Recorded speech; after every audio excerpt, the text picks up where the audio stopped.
Boa noite, irmãos. Bem-vindos a mais um estudo bíblico desta noite. Finalizando hoje a série sobre a parábola do filho pródigo. E o tema desse estudo é um final chocante. Bem, irmãos, no último estudo nós vimos como o filho mais velho reagiu à volta de seu irmão e à atitude de seu pai em perdoá-lo. Ao ficar sabendo o motivo da comemoração que estava acontecendo na casa do pai, ele ficou ressentido e não quis entrar na festa. Seu pai tentou conciliá-lo, mas o que ele fez, ao contrário, foi derramar sua ira sobre seu pai e também sobre seu irmão mais novo. Em suas palavras, não existia uma pitada sequer de amor para com o pai e para com seu irmão. Ele estava mais preocupado com seus desejos e seu status. Talvez ele tivesse ficado mais feliz se o pai e o irmão realmente estivessem mortos. Mas, irmãos, apesar de todo aquele ataque verbal do filho mais velho, o pai respondeu com ternura, como está no texto de Lucas 15:31. Disse o pai: Meu filho, você está sempre comigo, e tudo que eu tenho é seu. Lembre-se que o filho mais velho tinha se dirigido ao pai sem nenhum título, sem nenhum nome ou afeição. Ele apenas disse ao pai: Olha aqui. Já o pai, ao contrário, usou a expressão meu filho. Embora tivesse autoridade para castigar aquele jovem rebelde, ele não fez nada além de tratá-lo com gentileza. Ele estava usando os termos mais carinhosos e implorando de modo gentil. Em vez de repreendê-lo, ele simplesmente reafirmou seu amor e afeto pelo primogênito e o lembrou que as riquezas do pai já lhe pertenciam. No estudo anterior, eu havia dito que o filho mais velho estava mentindo quando disse que seu pai não havia lhe dado nem sequer um cabrito para comemorar com seus amigos. E aqui está a prova a partir das palavras do próprio pai.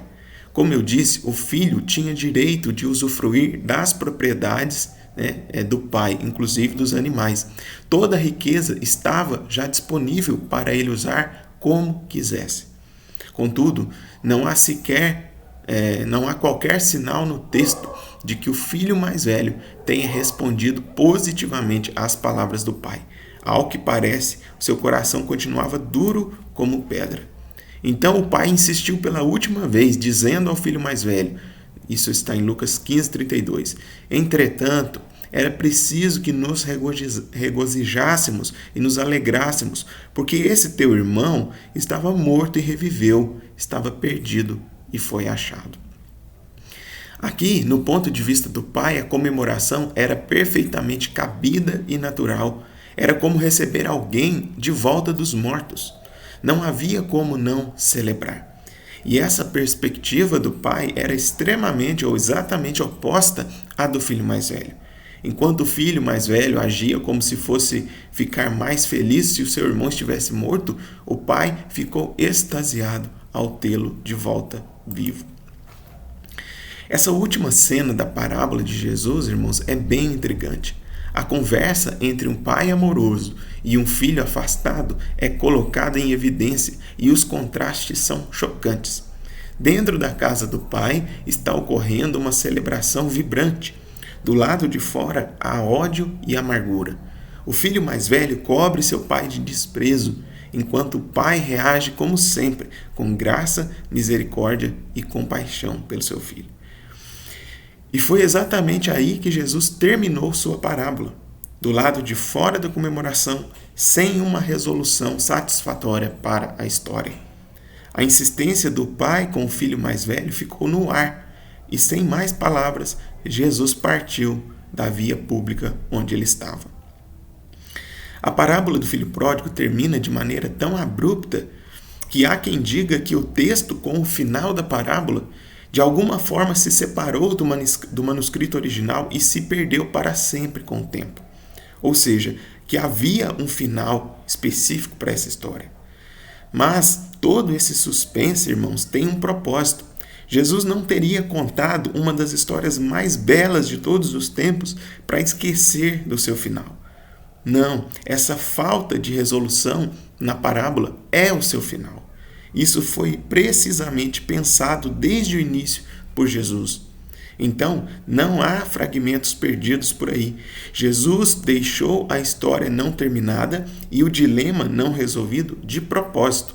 Se tratava, irmãos, na verdade, do apelo do próprio Jesus aos escribas e fariseus e a todos os outros que pensavam ser verdadeiramente dignos da graça e do favor divinos. A parábola era um apelo terno de Jesus para arrependimento, para que os escribas legalistas e fariseus abandonassem seu orgulho e reconciliassem com o modo de salvação de Deus. Enfim, a parábola foi contada principalmente para benefício dos escribas e fariseus. Era uma história sobre eles. A falta de um final específico para essa parábola, irmãos, ressalta a verdade de que o próximo passo era deles. Talvez nós esperássemos que o filho mais velho se arrependesse, pedisse perdão ao pai por sua amargura, arrogância, ressentimento e moralismo e entrasse no banquete para, junto com seu irmão e toda a comunidade, celebrar a glória da graça do seu pai. Mas, como todos nós sabemos, essa história realmente, na verdade, todos nós sabemos como essa história realmente acabou. O final da história foi outra história e foi uma história chocante. Na verdade, foi o maior choque e ultraje de todos os tempos. Eles mataram Jesus. Como a figura paterna na parábola representa a Cristo e o filho mais velho é um símbolo da elite religiosa de Israel, o verdadeiro final da história seria algo mais ou menos assim. O filho mais velho sentiu-se ultrajado pelo pai, pegou um pedaço de pau e bateu nele até a morte, na frente de toda a comunidade. Eu sei que parece difícil ouvir isso. Nós já ouvimos essa parábola tantas vezes e já a contamos também tantas vezes para os nossos filhos. Não era para ter um final tão trágico assim. Mas, quando olhamos para o texto bíblico, irmãos, após Jesus interromper abruptamente a história e sair, Lucas não fala sobre nenhum tipo de resposta dos escribas e fariseus. Eles sabiam muito bem que a mensagem da parábola era sobre eles, mas eles não perguntaram nada, não protestaram, nem comentaram. O motivo é que eles haviam entendido a atitude do filho mais velho. Fazia sentido para eles. Na verdade, talvez eles esperassem que o final da história fosse um arrependimento do pai e não do filho mais velho. Eles acreditavam que a gentileza de Jesus para com os pecadores tirava o brilho que eles carregavam diante do povo e, portanto, eles ficavam furiosos da mesma forma que o filho mais velho ficou para com seu pai. De fato, eles estavam cada vez mais determinados a silenciar Jesus, não importa como isso fosse acontecer.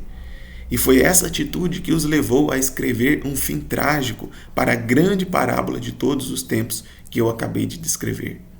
A crucificação de Cristo ocorreu pela insistência dos escribas e fariseus, alguns meses após o encontro no qual Jesus proferiu essa parábola. Mas aqui, irmãos, está a divina ironia. Quando eles fizeram o pior, eles estavam, na verdade, realizando o melhor de Deus. Ou seja, a morte de Cristo não era o final da história, pois nenhum túmulo poderia segurá-lo. No terceiro dia, ele levantou dos mortos, significando que havia vencido o pecado, a culpa e a morte. Por sua morte e ressurreição, Jesus forneceu tudo aquilo que nós precisamos para a nossa redenção. Por causa disso, irmãos, o convite para fazer parte do banquete ainda está aberto a todos. Não importa se você é um pecador explícito, como o filho pródigo, ou um pecador em segredo, como o filho mais velho, ou alguém com ambas as características. E eu queria terminar essa série de estudos com um versículo de Apocalipse 22:17, que diz assim: E o Espírito e a esposa dizem, vem, e quem ouve diga, vem, e quem tem sede, venha, e quem quiser, tome de graça da água da vida. E uma vez, irmão, que você já veio, agora aproveite a sua comemoração e celebre também quando outros vierem para essa festa, pois esse é o desejo do nosso Pai Celeste. Eu agradeço a participação dos irmãos ao longo dessa série, que tenha sido um período de aprendizado para vocês, assim como foi para mim. Que Deus abençoe a todos e até um próximo estudo, se Deus quiser.